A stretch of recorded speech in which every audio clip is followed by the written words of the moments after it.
కాలేబు దేవాది దేవుణ్ణి నిండు మనసుతో అనుసరించను గనుక యెహోషువ అతన్ని దీవించి అతనికి హెబ్రోనును స్వాస్థ్యంగా ఇచ్చెను.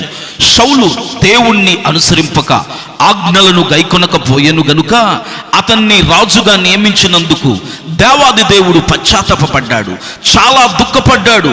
దావీదు దేవుని దృష్టికి అనుకూలంగాను సత్యమును నీతిని అనుసరించను గనుక దేవుని కటాక్షమును మహాకృపను పొంది రాజ్య సింహాసనం మీద కూర్చొండబెట్టెను.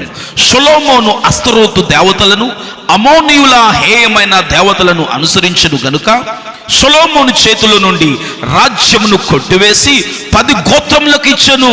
నా ప్రియమైన వారులారా, నా దేవుని కట్టడలను, న్యాయ విధులను, ఆజ్ఞలను, ఉపదేశములను అనుసరించిన ఎడల ఆయన మనలను పరిశుద్ధపరచును, మనకు తోడై ఉండును, క్షేమము కలుగు చేయును, అభివృద్ధి నొందించును. నా దేవుని బిడ్డ, నీవు సినీ యాక్టర్లను, సినీ హీరోలను, హీరోయిన్లను, వేషధారులను అనుసరించి మీ జీవితాన్ని పాడు చేసుకోవద్దు.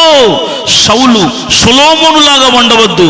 కాలేబు దావీదులాగా ఆయనను అనుసరించి దీవించబడాలి, అంతేగాని మరి దేనిని అనుసరించవద్దు.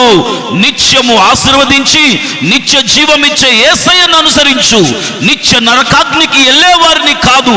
జాగ్రత్త సుమా.